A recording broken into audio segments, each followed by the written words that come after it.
Katherine, thank you so much for joining me here today. This is a more sobering discussion than other discussions, and I'd really like to talk with you about how we can help people break up better if that's what is, going to happen in their life.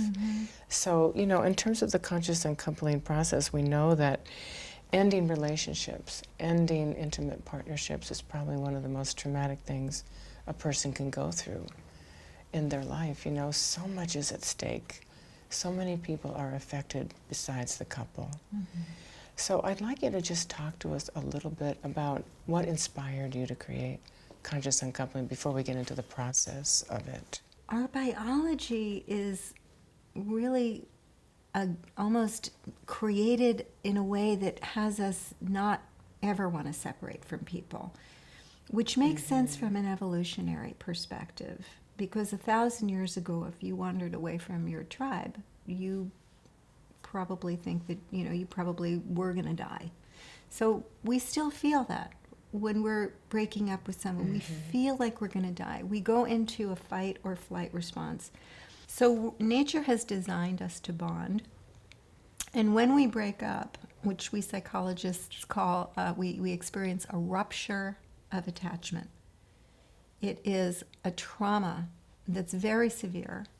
In fact, the brain chemistry of someone who's undergoing a breakup is the exact same brain chemistry of someone who's enduring the death of a loved one. One of the biggest obstacles to being able to create happiness moving forward in life in the aftermath of a breakup is being incomplete with a breakup in your past. Having had just kind of waited for time maybe to heal your broken heart, but not really known how to be proactive in healing in such a way that was going to really help you to integrate all the lessons you've learned and be able to graduate from some of the old painful patterns in a way that lets you trust yourself, that you can, do this wiser moving forward, that you can create happiness and health. It's maybe even more than you've ever experienced in your next relationship. So that's really where the impulse for Conscious Uncoupling came from. Plus that, along with my own experience, because after 10 years of being married, my former husband and I decided to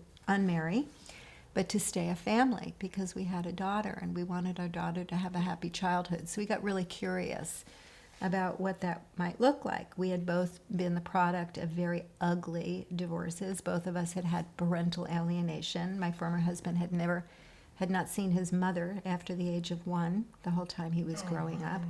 And I lost connection with my own father when I was 10. So we understood firsthand the damage that could happen when the adults didn't really know how to manage these big feelings that came up during a breakup. So inside of our commitment to make sure that our daughter was well and healthy and whole, and that we were going to do it in a very cohesive way, so there was minimize the trauma, minimize the damage, and we did it beautifully, and we have an exceptional relationship now. And my former husband is still one of my dear friends, and we're great co-parents together, and our daughter is healthy and happy. She has issues like any teenager, but they're not about our divorce because, we don't have a lot of trauma around the divorce. You've perfected the extended family. Right? Yeah, the expanded family. The expanded family. We call our family an expanded, happily, even after family. Right. So that's what the Conscious Uncoupling that's what I was going to ask you, on. because a couple of years ago when Gwyneth Paltrow used your phrase that you originated and she used it, that phrase, conscious uncoupling, it really it took the world by fire, really. Yeah. And many, many people were curious about it, but also people were confused about it. So maybe now you can give us a little bit of clarity about specifically more about the happily even after. So I've never met Gwyneth myself, and but a colleague of mine who had been following my work brought the term to her, and they just loved it and embraced it and popped it into the lexicon. I think she jokingly says broke the internet when they did it. And I felt very grateful for the way that she and Chris modeled the transition from one form of family to another. I think they did a beautiful job. But conscious uncoupling is for anyone who's going through a breakup, or who has been through a breakup in their past that they still are suffering with, and they're unresolved. They have ongoing, what we call prolonged grief, complicated grief, which really people can sometimes have for many, many years with a bad breakup. Or even people who are contemplating a breakup. Like, if we were to break up, what would it look like? So the 5 steps of conscious uncoupling is really mostly for individuals who want to go through the process because they don't want to be saddled with the burden of a broken heart for months or for years to come. And also for people who really love the ideal of being able to end a relationship with honor and dignity and mutual respect. The program itself is really designed to help you to learn how to transform your big negative emotions into the energies of positive change, and how to take personal responsibility for your side of things in a way that's going to restore your ability to trust yourself to make good and wise decisions moving forward, so that you, beyond a shadow of a doubt, know that you're never going to make these same mistakes again. And it also helps you to look at the overall patterns in how love tends to go for you, and to go back to what I call the original break in your heart, your source fracture wound. And that usually is like, the way that maybe your mother broke your heart, your father broke your heart, your older siblings broke your heart, set up certain lifelong patterns. And the thing about a breakup is your heart is so broken open. There's nowhere to go but to go back to that source fracture wound and heal it and transform it at its core, so that you can actually use the agony of the breakup to catapult you to a whole new level of health and happiness moving forward in love.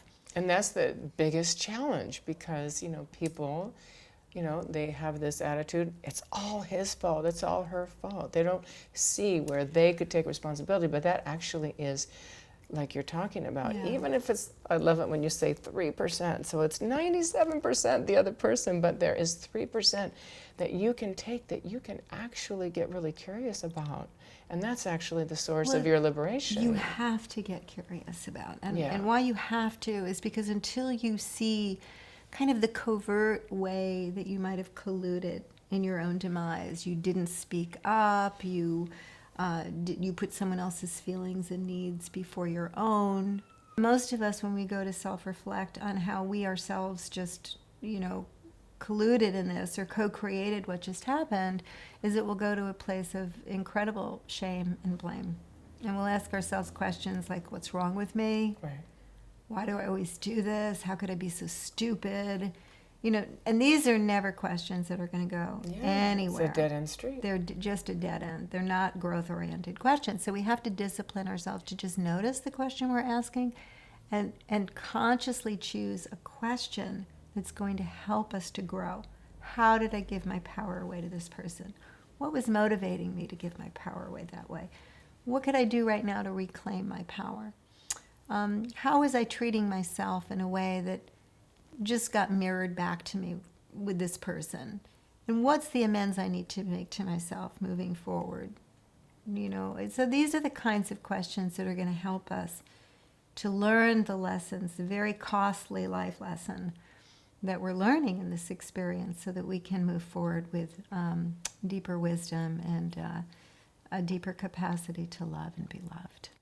Beautiful. I love that. And so that is also the gift, that gift, that ability to look at ourselves without shame or blame, to look at our foibles, our idiosyncrasies, if you will. Our part of responsibility is actually then the gateway to our future, and so I just love that. Mm-hmm. Well, it's interesting. There was a study that was done back in, I think, the 1980s about people who did go through breakup grief well versus those who did not. And the one difference that they found was that the people who went through it well actually had what we call the possible self. They had a sense, even though they felt, maybe shattered in the present, hurt in the present, weak in the present, they could see the possibility of a brighter future. They could imagine that one day they would be happy again. And I think that many times people get stuck in a very kind of fatalistic vision of the future because you're experiencing the death of a future when you go through a breakup. That's the death of that future you were hoping for and counting on and planning for, sometimes for decades. And so suddenly you have a different future and it's unknown and it's scary. And to begin to see that as a positive thing is not always the most organic thing. And again, this comes down to having a coach who can hold the high watch for you, who can hear the suffering that you might be in, but still know beyond a shadow of a doubt that this is just but a stepping stone to an even greater life, because it's not always something that comes organic to the person who's going through it. Right. And that's what I was going to segue into, is that, the book is so brilliant. The steps are so clear. There are exercises in every step. But still, there is an aspect, I'd like you to speak more about that, about how having a coach help a person through is going to really facilitate this process in a real embodied way for them. Well, so as you said, the book is extremely comprehensive and it has exercises and things. So I think there's tremendous value in people reading the book and doing those practices, but it cannot compare to bringing in a partner who can go through the suffering with you and through the clarification process and help you to really crystallize and really name exactly the new ways of relating, the amends that you need to make to yourself, to begin to connect the dots with the earlier source fracture story in a way that would actually set you up to not live from that center anymore and to graduate from that story. And then the other two parts to conscious uncoupling, the other two steps have to do with how to begin to navigate the relationship with your former partner. That's going to be different for everybody. Some people will never see that person again, and that's just about how you hold that person in your heart. Maybe how you forgive yourself and how you forgive that person inside of you.